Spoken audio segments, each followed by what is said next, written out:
pour les candidats VAE-ES qui vont déposer au mois de janvier. Et je fais une petite vidéo très courte pour vous aider à terminer parce qu'il vous reste que 2 mois. Pour chacune des parties du livret 2, je vais m'attacher ici à vous expliquer l'essentiel de ce qui est attendu et le plus important partie par partie. Le but, c'est de vous faire gagner du temps. Pour la partie de vos motivations, je ne vous conseille pas de faire un roman.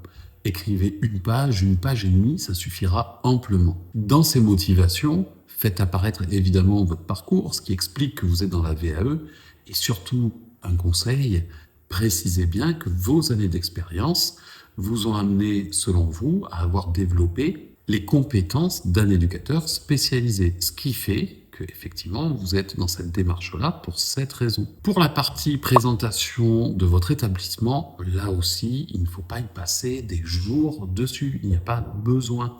Vous n'êtes pas évalué sur cette partie, il n'y a pas de compétences. On vous demande de contextualiser votre lieu de travail, on a besoin de savoir où vous travaillez, quel est le public que vous accompagnez, vos activités dans le cadre de votre travail, mais ce sont des informations à transmettre.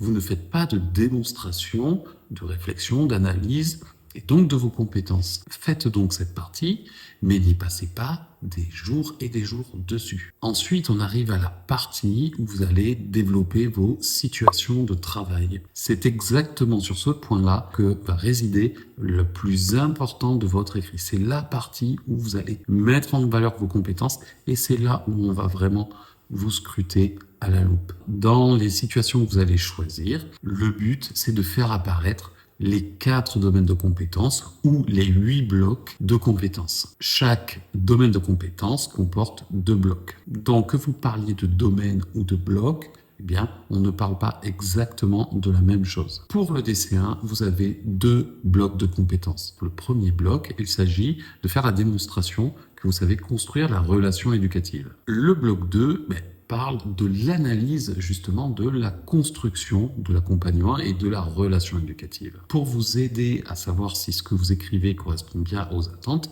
vous avez dans le tableau du référentiel les indicateurs sur la partie de droite, les indicateurs d'évaluation. Pour valider le domaine de compétence numéro 2, on va s'attacher à 2 points. Premier bloc, c'est celui de l'implication de la personne ou du groupe. Le deuxième bloc, là, on est sur la conception et la conduite du projet spécialisé. Et donc là, on va s'attacher à est-ce que vous connaissez toute la mécanique d'une démarche de projet.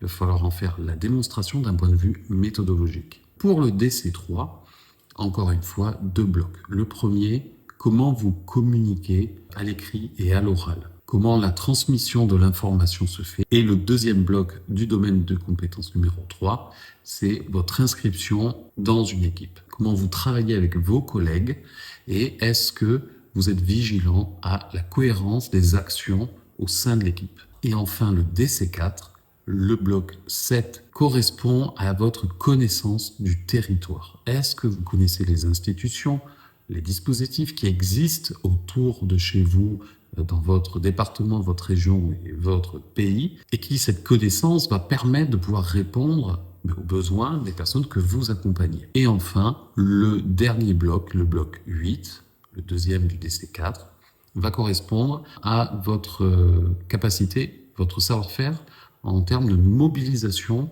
des partenaires, des acteurs qui sont sur ce territoire. Si dans votre écrit, vous faites apparaître tous ces éléments-là, eh bien, vous avez toutes vos chances de valider. Dans votre livret 2, après ces situations, vous avez l'analyse globale. Là encore, vous avez à l'intérieur de cette partie 6 questions.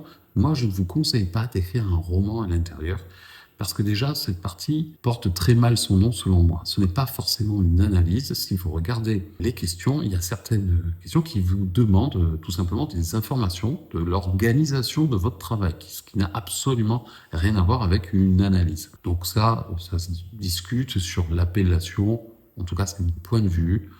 Et de toute manière, ici, le conseil, c'est celui de ne pas forcément écrire des pages et des pages. Je pense que la plupart du temps, vous pouvez répondre à chacune des questions en 1 ou 2 pages. Si je vous donne une quantité, ici, c'est pour éviter une erreur que je vois très régulièrement, où en fait les candidats, certains vont se perdre dans des dans l'écriture en ne sachant pas où est l'essentiel, ce qu'ils doivent faire, parce qu'effectivement, le livret 2, dans le livret 2, vous êtes très peu guidé en réalité.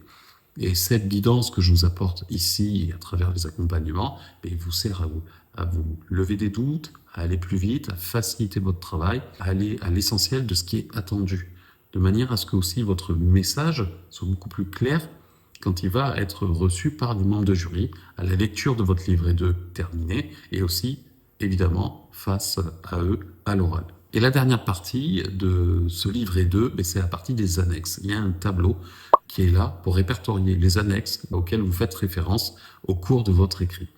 Ça aussi, c'est important, et la sélection des annexes est très important parce qu'on va les interroger pendant l'accompagnement, en tout cas, c'est ce que je fais.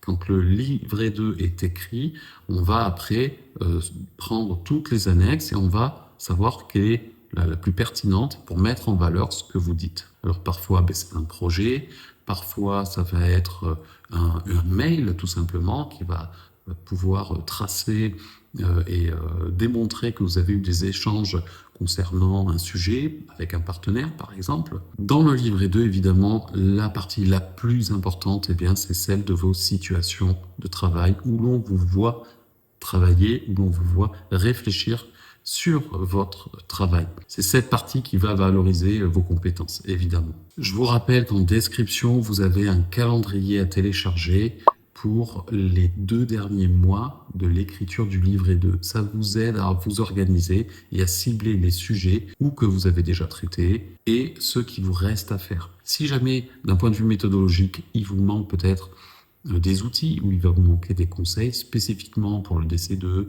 qui est la méthodologie de projet, qui est très technique par exemple, là aussi, en dessous, vous avez un outil à télécharger. Et enfin, la chose la plus utile en général, c'est l'accompagnement, effectivement. Si vous avez envie et besoin d'être accompagné, prenez rendez-vous juste en dessous. On parlera de vos besoins et je vous expliquerai comment je peux éventuellement vous aider. Je vous remercie d'avoir regardé cette vidéo et je vous dis à très bientôt.